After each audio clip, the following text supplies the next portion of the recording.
The movie begins with a truck approaching a checkpoint near a restricted biotech zone. Officials spray the vehicle down, assuring the driver that a minor leak had occurred but it's nothing to worry about. Relieved, he drives on while distracted by a phone call, accidentally hitting a deer on the road. Checking the damage, he finds nothing serious and drives away, leaving the lifeless body behind. Moments later, the deer twitches back to life, eyes clouded and body trembling unnaturally. Elsewhere in the city, Suk-woo, a busy fund manager, is absorbed in his work. He instructs his assistant to sell off stock after reading about a strange incident involving fish deaths in a reservoir. His life revolves around numbers and transactions, and even at home, he seems detached. His daughter Suan, however, is at the center of his guilt. She wishes to visit her mother in Busan for her birthday, but he insists she should wait until he has more time.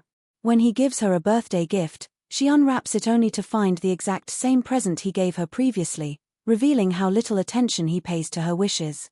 Her only request is simple: to see her mother. His own mother warns him that while his work feels urgent, his daughter is at a critical point in her life, urging him to be more present. Watching a video of Suan's recital that he had missed, he realizes how lonely she feels and reluctantly decides to take her to Busan himself. On the way to the station, father and daughter ride in silence until emergency vehicles rush past, signaling that something isn't right. They notice soot falling from the sky and a distant fire burning. At the train station, life appears normal with passengers boarding the train, including a high school baseball team and their cheerleader. Just before departure, a frantic young woman with a bite wound sneaks on board, collapsing unnoticed in the restroom. As the train begins its journey, Suan witnesses a man being attacked on the platform, though her father dismisses it. Inside, passengers settle in while attendants move through the cars. The injured girl convulses violently, transforming into a rabid creature, and latches onto an attendant. Screams erupt as the infection spreads rapidly through the baseball player's car. Chaos floods the narrow corridors as passengers are overrun. Suk-woo desperately searches for Suan and finally finds her just as the swarm reaches their carriage. Sang-woo, a rugged man traveling with his pregnant wife Sung-kyung, steps in to protect them, showing brute strength against the attackers. Together they barricade the doors, realizing the creatures react only when they see or hear movement. Covering the windows tricks them into stillness, buying temporary safety. Meanwhile, news reports on board reveal violent outbreaks across multiple cities, though officials insist the situation is under control. Suk-woo receives a heartbreaking call from his mother as she succumbs to the infection mid-conversation. At the next stop, passengers are promised safety with military forces deployed, but when the train arrives, the station appears eerily empty. As groups split up, Suk-woo leads Suan toward a side exit after arranging help through a client. However, the military presence is revealed to be entirely turned, unleashing another horde. Chaos explodes as passengers scatter. Suk-woo narrowly saves his daughter with help from Sang-woo and his wife, and they manage to retreat back to the train. Others scramble too, with zombies pouring down the escalators in relentless waves.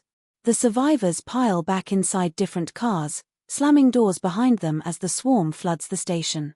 Though safe for now, Yeon-suk, a self-serving businessman, begins manipulating others, insisting they abandon anyone he deems suspicious of infection. Tensions rise as fear divides the passengers, while outside the world crumbles further. Government broadcasts urge people to remain calm, but through social media, they see reality: riots, fires, and entire districts consumed by the outbreak. Back on board, Suan shows kindness by giving her seat to an older woman, earning a scolding from her father, who tells her she must put herself first. Sang-woo, overhearing, mocks Suk-woo's coldness, labeling him a bloodsucker because of his job as a fund manager. Yet, despite harsh words, their bond slowly builds as they continue to fight for survival together. When the group realizes Sung-kyung and others are trapped further down the train, Sang-woo, Suk-woo, and a young baseball player risk everything to rescue them. Moving car by car, they confront hordes of infected in brutal close combat, relying on tunnels to mask their movements in darkness. Sang-woo's raw strength and Suk-woo's quick thinking keep them alive, while the boy wields his bat desperately. Clever tricks with cell phones distract the zombies, allowing them to slip by unnoticed. Against impossible odds, they reunite with the others, but new problems await. In the next car, Yeon-suk convinces passengers that the group might be infected, sealing them out despite their pleas. As Sang-woo sacrifices himself to hold off attackers, Suk-woo drags Sung-kyung and Suwon forward. The selfish passengers refuse to open the doors, forcing the survivors to fight their way into the vestibule instead. Suk-woo lashes out at Yeon-suk in rage, but ultimately the group is pushed into isolation. One of the older women, grief-stricken by the loss of her sister, opens the barricaded door, letting the horde consume Yeon-suk's followers in a cruel twist of fate. With fewer survivors left, the train continues to Busan, though danger never relents. Another crash derails their progress, forcing them to switch trains. In the chaos, Yeon-suk reveals his ruthlessness once more, sacrificing anyone in his path to save himself. One by one, companions fall. The young baseball player watches helplessly as his girlfriend turns, biting him in his final moments. The homeless man who had clung to survival throughout the journey ultimately gives his life to protect Suwon and Sung-kyung. Eventually, Suk-woo, Suwon, and Sung-kyung manage to board the last moving train. But inside the driver's cabin, Yeon-suk, half-turned, still clings to life.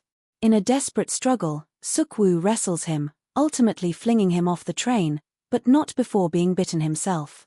Knowing his fate is sealed, he locks Suwon and Sung-kyung inside the cabin, showing them how to operate the brakes. As the infection creeps through his body, he tenderly remembers the day of his daughter's birth, smiling at the memory before hurling himself off the train to protect them. Heartbroken, Suwon clings to Sung-kyung as they finally approach Busan.